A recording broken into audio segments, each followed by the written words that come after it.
સહજાત્મ સ્વરૂપ પરમ ગુરુ શ્રી સૌભાગ મુમુક્ષુએ વિસ્મરણ કરવા યોગ્ય નથી. બળભાગી સૌભાગી એવા સત્યપરાયણ રાજ પૂજ્ય જુઠાભાઈ વિસ્મરણ કરવા યોગ્ય નથી. પ્રકાશે ના આવે તરુવર્તણા મૂળ પણ એ રહીને એકાંતે અવનીતળ ઓથે હરખતું. સમર્પે સેવાને તરુ વિકસતું ફૂલ ફળતું યશસ્વી મૂળોની કદર કરતું હા કવણ એ. કેરી ખાતી વખતે જ્યારે ખાનારને આનંદ આવે ત્યારે કોઈ ગોટલું યાદ કરતો નથી. તેમ ઘણી વખત મૂળ પુરુષ જેના નિમિત્તે જ્ઞાનીની વાણી ખરે તે વાણી વાંચતા વિચારતા સમજતા તેનું મૂળ નિમિત્ત યાદ આવતું નથી. અમુક વખત તો તે અંગે જાણકારી પણ હોતી નથી. દુનિયા આવા ગુપ્ત પ્રસંગોથી અજાણ જ હોય છે. જગતને પરમ કુપોદેવ અને શ્રીમદ રાજચંદ્ર વચનામૃત આગમની મૂળ પ્રત સાંપડી તેમાં મૂળમાં જુઠાભાઈનું સતનું ઓળખાણ, સતની ઝૂરણા અને સતમાં જ પરાયણતા પાયામાં છુપાયેલ છે. પૂજ્ય જુઠાભાઈ પરમ કુપોદેવને આ ભવે તો મળ્યા, યથાર્થ ઓળખી પણ ગયા, પૂર્વ ભવે પણ ઘનિષ્ઠ સંપર્કમાં આવેલા એમ વાત આવે છે. આ ભવે તો માત્ર 3 જ વર્ષ અને તે પણ વ્યવહારિક અંતરાયો સાથેનો સમાગમ. આધિગ્રસ્ત, વ્યાધિગ્રસ્ત અને ઉપાધિગ્રસ્ત. પણ આ કાંઈ 5-15 વર્ષનો આ ભવ પૂરતો ટૂંકો હિસાબ નથી. ભવે ભવની આરાધના બાદ આવા સમાગમ થાય છે. ઉત્કૃષ્ટ ત્યાગ અને વૈરાગ્યને લઈને ખરા ધર્મની આત્મતત્વની શોધમાં તો તેઓ હતા જ. સંપ્રદાયો પણ બદલાવ્યા, બદલવા પડ્યા, બદલાવાય પડ્યા, પરંતુ ધર્મ જે ગણાય છે તે પ્રમાણે આચરણ કરીને કંઈ શાંતિ થઈ નહીં. છેલ્લે પૂર્વના સંસ્કારને લઈને અને પરમ કુપાદેવના યોગ બળને લઈને સ્વયં ભગવાન જ ભક્તની મદદે દોડી આવ્યા. ત્યારે દ્વારખડા ભગવાન મોક્ષમાળા છપાવવાના ઉત્તમ નિમિત્તને પકડીને પરમ કુપાદેવ અમદાવાદ ક્ષેત્રે જાય છે. અને એ રીતે જુઠાભાઈ જે પૂર્વ ભવે તો પરિચયમાં આવેલા ફરી આ ભવે પરમ કુપાદેવના સંપર્કમાં આવે છે. પરમ કુપાદેવની યાદ શક્તિ, જ્યોતિષ શક્તિ, કવિત્વ શક્તિ, અવધાન શક્તિ અને વ્યવહારિક અને પરમાર્થિક સિદ્ધિઓ જોઈને તો સામાન્ય મનુષ્ય પણ આકર્ષાય તેવા અતિશયો આ દેવાંશી યુગ પુરુષમાં તો હતા જ.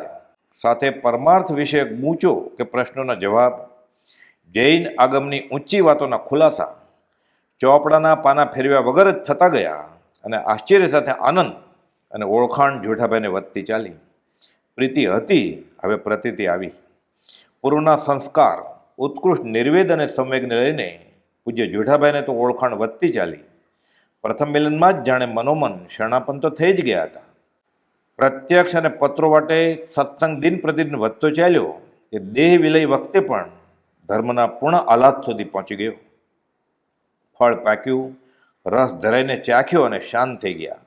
સતમાં જ પરાયણ થઈ ગયા કે દેહ વિલયની છેલ્લી પળ સુધી સતમાં જ આત્મામાં જ પરાયણ રહ્યા. અનંતકાળના અસમાધિ મરણને મારી નાખ્યા.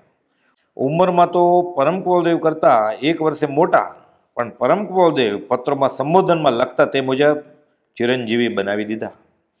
પરમ કૃપાદેવ જ્યારે મોરબી ક્ષેત્રે હતા ત્યારે જુઠાભાઈ તેમના કાકા અને મુનિમને લઈને ઉઘરાણીયા જતા. મહિનો ધંધાના વહીવટી કામો ચાલુ રહે. કાકા અને મુનિમ ઉઘરાણી કરે અને જુઠાભાઈ પરમ કૃપાદેવ પાસે સત્સંગની ઉઘરાણી કરે. વચનામૃતના શરૂઆતના પત્રો, બોધ વચન, વચનામૃત 5, સ્વરોદય જ્ઞાન એ વગેરે પત્રો પણ જેઠાભાઈ રૂબરૂમાં મોરબી જઈને લઈ આવેલા. તે જ પ્રમાણે ભરૂચ ક્ષેત્રે પણ પરમ કુપાદેવનો ઘનિષ્ઠ સમાગમ થયેલ. પોતાના ઘેર તો થયેલ જ અને પત્રો અને પ્રત્યક્ષમાં શરૂથી લઈને દેહ વિલયના છેલ્લા અઠવાડિયા દરમિયાન પણ પ્રત્યક્ષમાં આખી રાત સમાગમ થયેલો. સત્સંગની એક ઘડી, આધી ઘડી, આધિમે પુની આધી જો કોટી અપરાધ કાપી નાખે તો આ તો પરમ સત્સંગ, તેનું ફળ શું હોઈ શકે એ કે જે પૂજ્ય જુઠાભાઈએ હાંસલ કર્યું. યોગાનુયોગ જેમ કારણ અને કાર્ય મળી જાય તેમ અંબાલાલભાઈ ગયા હતા તો અમદાવાદ છગનભાઈની ઓળખાણે કોઈક લગ્નની જાનમાં, પરંતુ જુઠાભાઈના પ્રત્યક્ષ પ્રસંગમાં આવ્યા અને પરમાર્થ પામવાની અને પરમ કુપાદેવને મળવાની લગ્ની લાગી. માત્ર જુઠાભાઈ પાસેથી પરમ કુપાદેવની પરમાર્થ જ્ઞાન સંબંધી વાતો સાંભળી અને કૃપાદેવના 2-4 પત્રો વાંચ્યા અને પૂજ્ય અંબાલાલભાઈને પરમ કુપાદેવની વાણીની ઓળખાણ થઈ ચૂકી કે આ લખનાર પુરુષ આત્મજ્ઞાની હોવા જોઈએ. પછી તો 11 વર્ષ પ્રત્યક્ષ સમાગમ અને પત્રો વાટેનો ઘનિષ્ઠ સમાગમ થયો. દશા દિવસે દિવસે ઉત્તરોત્તર વધતી ચાલી. વિતરાગનો મૂળ માર્ગ એ ભગવાન મહાવીર પાસેથી પરમ કુપાદેવ લઈને આવ્યા હતા તે આ દુનિયામાં તેની પ્રભાવના કરવા પરમ કુપાદેવે અંબાલાલભાઈને નિમ્યા. પરમ કુપાદેવની હયાતીમાં જ આ પત્રોની નકલો કરીને ચોપડી બનાવવાનું શરૂ થયું અને આગળ જતાં એક ગ્રંથનો આકાર લેશે એ જાણે કુપાદેવના જ્ઞાનમાં તો હતું જ, કેમ કે પરમ કુપાદેવે તો વચનામૃત 1માં પહેલા કાવ્યની પહેલી કડીમાં જ કહી દીધું છે કે ગ્રંથારંભ પ્રસંગ રંગ ભરવા. ત્યારે જ આ ગ્રંથનું લખાણ શરૂ થઈ ચૂક્યું હતું. ગણધર તુલ્ય કામ કરી પૂજ્ય અંબાલાલભાઈએ તો આ કામ પૂરું કર્યું અને જગતને વચનામૃતની અણમોલ ભેટ મળી. તેના મૂળમાં મૂળ પુરુષ પૂર્ણ પુરુષ પરમ કુપાદેવ તો ખરા જ, સાથે જેઠાભાઈનું યોગ બળ પણ અવિસ્મરણીય છે, અનુપમ છે. પૂજ્ય જેઠાભાઈ ખરેખર સતમાં જ પરાયણ, સત્યપરાયણ, જે નામ પરમ કુપાદેવે ગુણોને આધારે, ભાવગુણોને આધારે યથાર્થ જ પાડેલું તે સાબિત થયું.